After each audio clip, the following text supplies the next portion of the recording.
Hello, hello, hello. Happy Sunday, everybody. CT Luna here. Welcome to the Audio Lab. Throughout the month of July, which is ending in just like 5 days, I'm running a little experiment. And I know so many of you love to listen to your books. And since I'm getting ready to eventually record and publish the official audiobook for Brown Beyond Borders, Emerging into Golden Multidimensionality, I wanted to practice out loud with you first. So every single day this month, I'm pulling up a chair, reading a few pages of my memoir right here. And if you're on the free list, these daily drops will stay open for just a few days before they head into the archives for my paid subscribers. So make sure you keep up. And if you ever miss a session or want to unlock the whole archive to listen at your own pace, you can upgrade to a paid subscription at any time.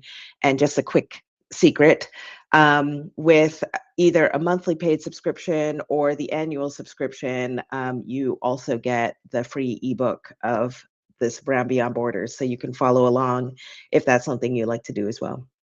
Anyway, today we are continuing chapter, I should have looked at this before getting started, chapter 13, which I had erroneously called chapter 12 in the paperback. That's going to be changed in the new edition of the paperback. So chapter 13, Freedom No Matter Where. We started a little bit of it yesterday, and I'm picking up where I left off.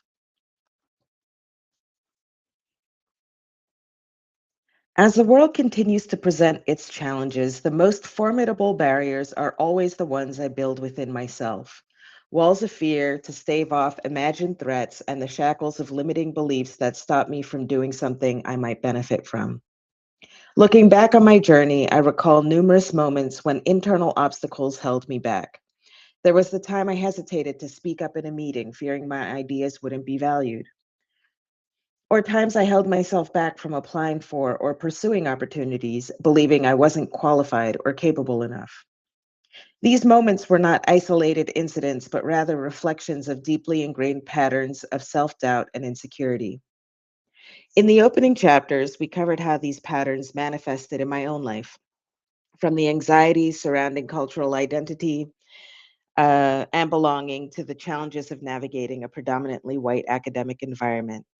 I recounted instances where I questioned my voice, my worth, and my place in the world, highlighting the insidious nature of self doubt that can creep into the lives of women like you and me. You might remember how we trace back to the origins of these insecurities, societal expectations, cultural conditioning, and the ever present specters of prejudice and discrimination. Acknowledging these external influences is a crucial step in disentangling one's own internal struggles from the broader societal forces at play. In this process of self reflection, I began to recognize that these patterns of self doubt and insecurity are not unique to me. They are a shared reality for many biracial immigrant women. We are constantly bombarded with messages that question our belonging, our intelligence, and our ability to succeed. These messages, both subtle and overt, can chip away at our confidence and limit our aspirations. But the narrative doesn't have to end with victimization. By recognizing these patterns and their origins, we can begin to challenge them, rewrite our internal narratives, and reclaim our power. We can cultivate self compassion, embrace our unique identities, and find strength in our differences. Ultimately, the journey towards self actualization requires us to confront and dismantle deeply ingrained patterns of self doubt and insecurity. It is only by breaking free from these limitations that we can fully embrace our multidimensionality and live authentic, empowered lives. As we learn to trust ourselves, value our voices, and celebrate our unique identities, we pave the way for a future where every woman can thrive and contribute her full multidimensional potential to the world. Overcoming fear and limiting beliefs is an ongoing process. It requires constant self awareness, a willingness to challenge our inner narratives, and the courage to step outside our comfort zones. As I continue to explore the world and embrace new opportunities, I realize that each time I face my fears and push past my limitations, I not only expand my external horizons, but also reclaim my inner freedom. This journey is about stepping into our power to truly experience the boundless possibilities of a life lived in freedom.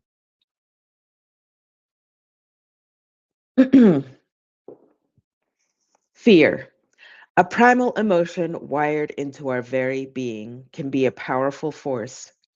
It can protect us from harm, and it can paralyze us with inaction.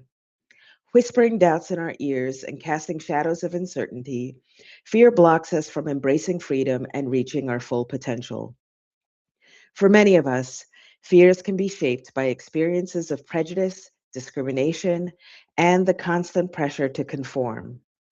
Under the weight of societal expectations, along with a burden of internalized doubts about our worth and capabilities, we may fear rejection, failure, or not being enough. Thank goodness we don't have to let fear hold us captive. We can learn techniques to overcome its grip. One such technique is the simple practice of tapping, also known as emotional freedom techniques, or EFT, popularized by Nick Ortner. Tapping involves gently tapping specific acupressure points while focusing on the fear or anxiety being experienced. This technique, which combines ancient wisdom with modern psychology, has been shown to help reduce stress, release negative emotions, and promote a sense of calm and well being.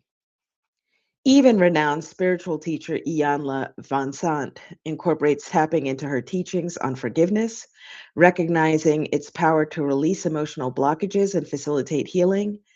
And by acknowledging and addressing our fears through tapping or other mindfulness practices, we can begin to loosen their hold on us and create space for greater freedom and self expression.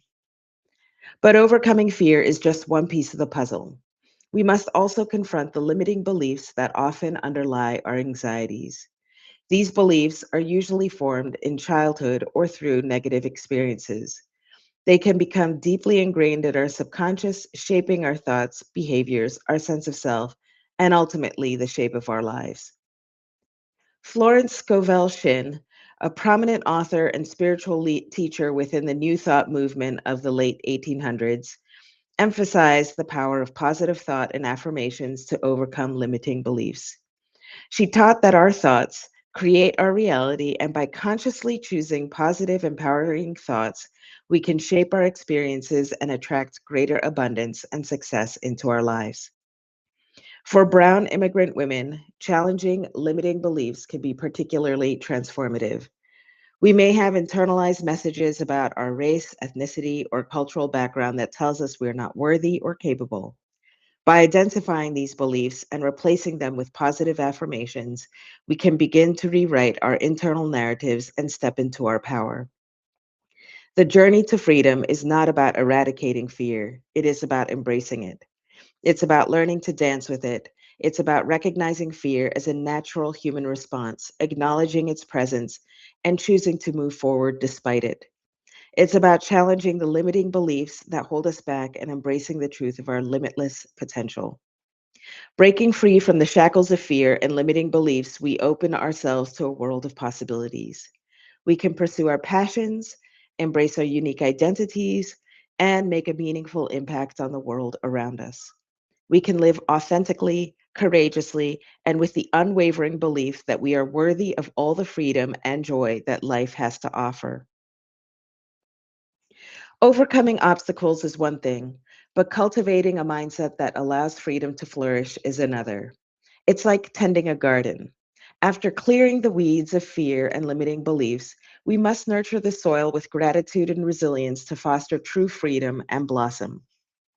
Throughout my journey, I found comfort and strength in the teachings of Esther and Jerry Hicks on the law of attraction. Their emphasis on appreciation and deliberate creation resonates deeply with me. It isn't just about wishing for a better life. It is about actively appreciating what I already have and focusing on the positive aspects of my experiences. Remember those moments on Maui when I found joy in the simple act of watching the sunrise over the ocean or the feeling of sand between my toes? These were moments of pure gratitude, moments when I allowed myself to be present and appreciate the beauty all around me. But life, as we all know, isn't always sunshine and rainbows. Contrast is inevitable, and it's in those moments that resilience becomes our greatest ally. Christy Rutherford's teaching on resilience and overcoming adversity have been a guiding light. She has reminded me that setbacks are not failures, but opportunities for growth. When confronted with discrimination in Switzerland, or when I felt the sting of rejection in my career, I have drawn on her teachings to find the strength to rise above and keep moving forward. This combination of gratitude and resilience forms the foundation of a freedom mindset. Gratitude allows us to appreciate the abundance in our lives, even amidst challenges. And grit, fueled by gratitude and resilience, is what transforms us from the inside out. As we cultivate a freedom mindset, let's acknowledge that we are shedding the limitations of the past so that we can step cleanly and sure footedly into our golden potential. Let's transcend the expectations that society may have placed upon us based on our race, gender, or background. Let's tap into an inner strength and confidence that allows us to express ourselves fully and authentically. Let's nurture this freedom mindset with gratitude and resilience and watch as our lives blossom into the vibrant expressions of our true selves. This is the essence of true freedom, the freedom to be who we are without apology or reservation. It's the freedom to live a life that is aligned with our values and passions and to make a positive impact on the world around us. That is the end of chapter 13, Freedom No Matter Where. Um, I'm just loving how the pace is accelerating in this book, um, and appreciating what I've done here. It's been a year since I kind of completed these words and I started the reviewing process, launched the Brown Beyond Borders Substack. That was just a year ago as well. And at the time, I was still in the thick of proofreading, editing, reviewing, and revising the words, and that's all fine. But now, really, a year later, I'm seeing sort of the fruits of my labor. I'm also seeing some of the errors that I made, like repeating a chapter 12 twice, and therefore messing with the sequence of the chapter numbers, and definitely addressing that for the hardback, which will also come out around the same time as the audiobook. But again, I'm appreciating how the pace of the pace, at least for me to read it, the pace of the storytelling and the vibe of the book is kind of picking up and um, feeling empowering. So it's really a joy to be reading this now out loud, and I look forward to when I officially do it with the right equipment, because apparently this microphone isn't suitable for Amazon's Audible. Anyway, so that's where we're stopping for today. If you have a question about the book, the writing process, or anything we covered in today's segment, drop it in the comments of this post, and I might just answer yours in a future episode. I'm seeing that it's probably going to be another 5 days of recordings, and then the audio lab will be complete. So I am thinking of having an Ask Me Anything session on Friday evening. It might be the penultimate day of the audio lab, or it might be the actual last day of the audio lab. So we'll see. And yeah, and so maybe that's where I will also kind of consolidate some of your comments and questions. I am really glad I've gotten the chance to share this unedited process with you. Look out for the next pages in your inbox tomorrow morning. If you know someone who would connect with this part of the journey, please share this post with them while it's still open to the public. And if you want to support this audio experiment and my writing as I start drafting book 2, consider becoming a paid subscriber to unlock everything, because it is going to start getting gnarly. I have started drafting or outlining book 2, and I'm doing everything analog, pen on paper. It's kind of the only way I can kind of think for myself in this, you know, internet, AI, virtual um, reality that we're in right now. So consider becoming a paid subscriber if you want to unlock everything, because I am going to share some of those tricks of what I am up to entering into the writing of book 2. And Thank you so much for listening. I'll see you tomorrow. Boop. Let's end that stream. There we go.